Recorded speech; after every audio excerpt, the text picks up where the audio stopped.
Ya, salam sejahtera kepada teman-teman saya dari Fakultas Bisnis dan Ekonomi di Ubaya. Lalu juga salam sejahtera kepada Bapak dan Ibu dosen. Semoga semuanya tetap sehat-sehat. Jadi Jadi video ini akan menceritakan apa itu kawasan perdagangan bebas barang wayang lintas negara ASEAN di Indonesia. Kami dari kelompok 3, nama saya Richard Galan. Lalu teman-teman saya Aida Safira, Hafiz Iza Fauzan, dan Desi Olivia Handoko Putri.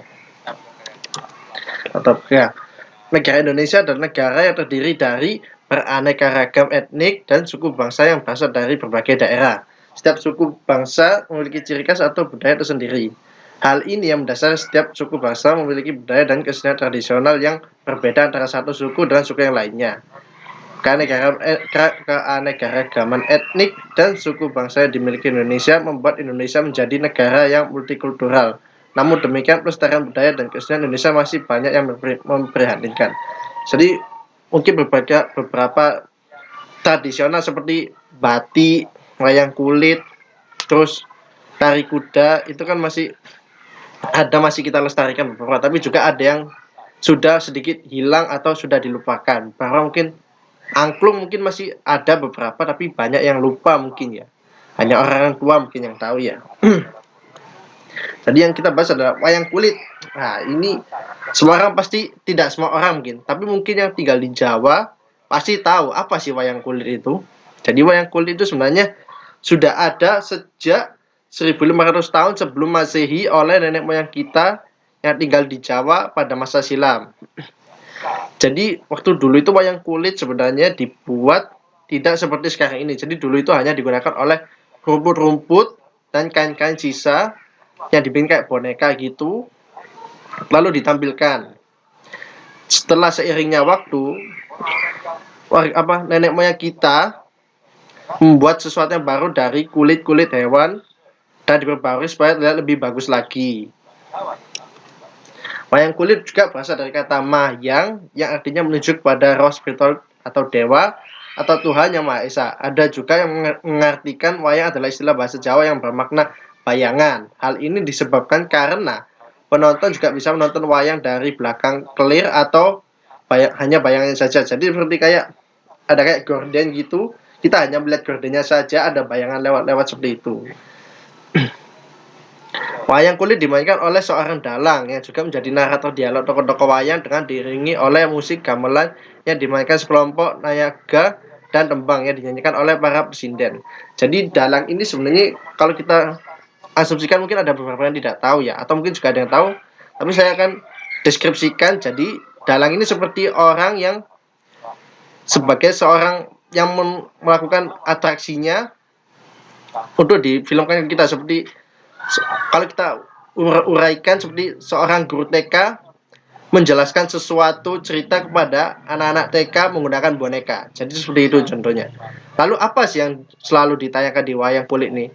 Paling banyak mungkin kalau waktu saya lihat dulu waktu masih kecil itu Mahabharata sama Gatot Kaca. Itu dua itu selalu sering ditayangkan di TV, terutama TVRI waktu saya masih kecil. Jadi sekitarnya kalau nggak salah sih jam malam ya, sekitar jam 8, jam 9 dulu ya, seperti itu ya. Pertunjukan wayang kulit telah diakui oleh UNESCO pada tanggal 7 November 2003 sebagai karya kebudayaan yang mengagumkan dalam bidang cerita, narasi, dan warisan yang indah dan berharga. Wayang kulit lebih populer di Jawa bagian tengah dan timur, sedangkan wayang golek lebih sering dimainkan di Jawa Barat. Relasi wayang di Indonesia dan Malaysia. 1.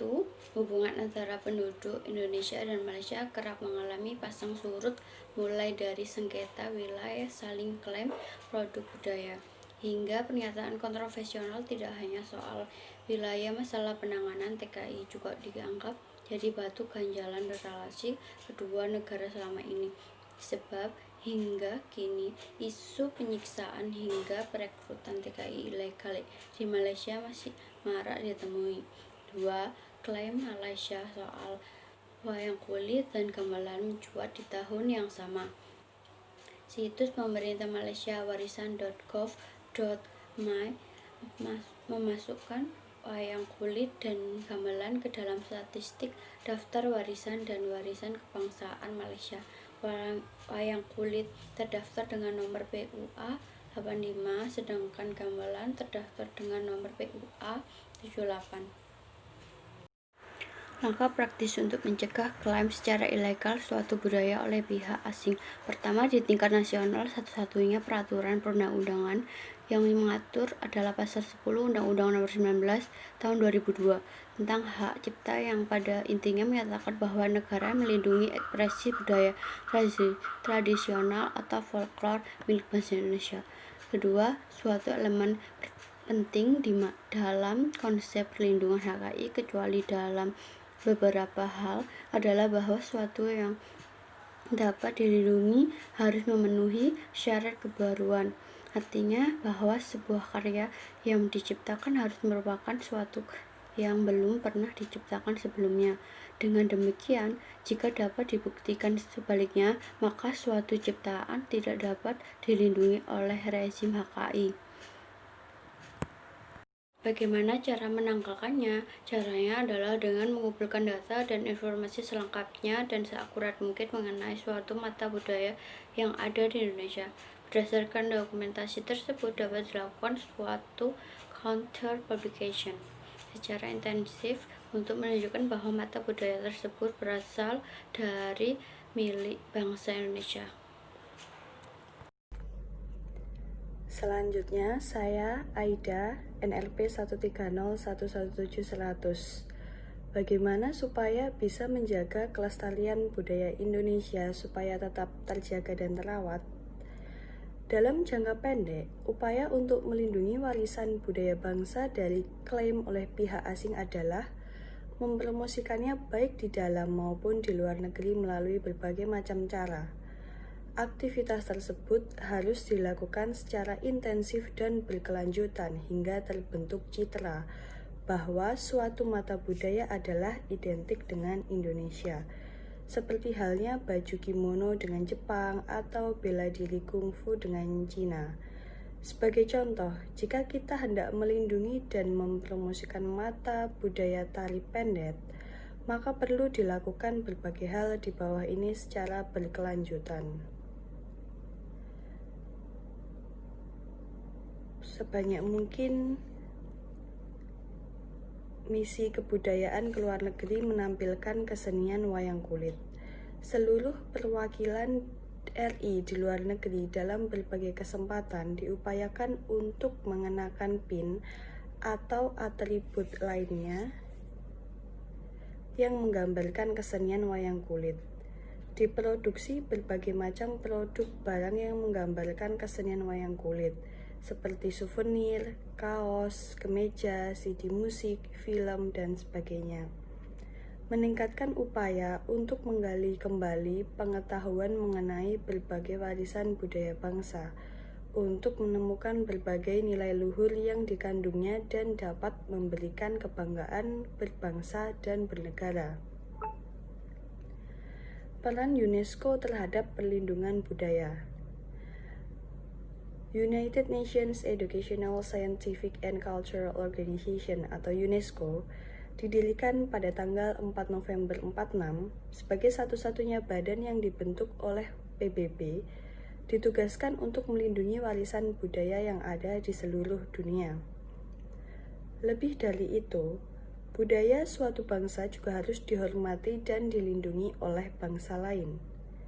Dalam hal ini, diperlukan lembaga internasional yang menaungi dan melindungi budaya-budaya yang dimiliki setiap bangsa-bangsa di dunia. Oleh karena itu, dibentuklah UNESCO. Peran UNESCO terhadap Intangible Cultural Heritage 2003. Melakukan kerjasama yang dilakukan oleh UNESCO dalam Konvensi ICH 2003 ini antara lain melakukan pertukaran informasi dan pengalaman, inisiatif bersama, dan pembentukan mekanisme bantuan kepada para negara pihak dalam usaha-usaha mereka untuk melindungi warisan budaya tak benda. Oleh karena itu, dilakukan kerjasama baik di tingkat bilateral, subregional, regional, dan internasional. Yang kedua, memberikan bantuan atau international assistance yang dimaksud ialah untuk perlindungan warisan yang tercantum dalam warisan budaya tak benda yang memerlukan perlindungan mendesak. Penyiapan inventaris sesuai dengan pasal 11 dan pasal 12 Konvensi ICH 2003. Selain itu, bantuan ini dilakukan sebagai wujud dukungan untuk program-program, proyek-proyek dan kegiatan-kegiatan yang dilakukan, baik pada tingkat nasional, subregional, dan regional, yang disetujui untuk melakukan perlindungan warisan budaya tak benda. Ya, saya lanjutkan. Monitoring dan evaluasi. Para negara pihak melakukan pelaporan atas segala tindakan yang telah dilakukan untuk pelaksanaan Konvensi ICH 2003. Berdasarkan kegiatannya serta laporan para negara pihak, laporan tersebut akan disampaikan oleh komit kepada Majelis Umum pada setiap sidangnya. Dan laporan tersebut wajib disampaikan agar mendapat perhatian Majelis Umum UNESCO. Kasus yang berhubungan dengan pengklaiman budaya tak benda di Indonesia. Pengakuan budaya tak benda yang sama antara negara Indonesia dengan negara Malaysia yang dilatar belakangi adanya hubungan kebudayaan antara Indonesia dengan Malaysia sangat berkait erat dan tidak dapat dipisahkan daripada konsep serumpun. Keserumpunan tersebut salah satunya disebabkan berlakunya migrasi dalaman atau intermigrasi sama bangsa Melayu sehingga terwujud kesamaan secara adat, kemasyarakatan maupun keturunan. Indonesia merupakan negara yang sangat luas dan terdiri dari atas pulau-pulau serta memiliki begitu banyak suku dan adat. Latar belakang ini melahirkan keragaman yang sangat luar biasa. Ada ribuan budaya yang tersimpan di bumi pertiwi seperti tarian, ornamen, motif kain, alat musik, cerita rakyat, musik dan lagu, makanan dan minuman, seni pertunjukan, dan lain sebagainya. Contoh beberapa yang diklaim oleh negara Malaysia, yaitu ada naskah kuno dari Riau, dari Sumatera Barat, dari Sulawesi Selatan, dan dari Sulawesi Tenggara. Ada juga rendang makanan dari Sumatera Barat yang diklaim oleh Oknum VN Malaysia, lagu Rasa Sayang Sayangi dari Maluku, tari Reok Ponorogo dari Jawa Timur, lagu Soleram dari Riau, lagu Injut-Injut Semut dari Jambi, alat musik gamelan, tari kuda lumping, dan masih banyak lagi.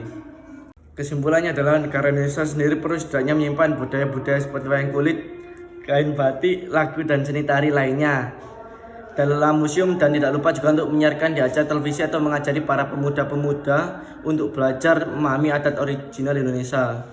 Hal ini supaya tidak semua anak muda terkonsumsi oleh budaya asing yang berlebihan. Tidak hanya anak muda saja, tapi semua diharapkan bisa memahami budaya tradisional bangsa sendiri dan menyebarkannya ke luar negeri untuk memberitahukan kepada mereka bahwa Indonesia mempunyai original budaya yang unik dan beda dari negara orang lain. Dikarenakan banyaknya yang terlupakan budaya tradisional Indonesia, kerap adanya terjadinya pengambilan hak cipta atau disclaim sehingga terjadinya kontroversial. Contohnya pengambilan wayang kulit yang dilakukan negara Malaysia membuat Indonesia harus melaporkan kejadian tersebut ke UNESCO untuk bisa mengambil kembali apa yang dimiliki oleh Indonesia. Alangkah baiknya Indonesia tidak seluruhnya terpengaruh oleh budaya asing dan baiknya untuk bisa memahami budaya tradisional yang ada dan melestarikan budaya tersebut agar tidak tertinggal dan hilang. Demikian dari kelompok kami. Terima kasih.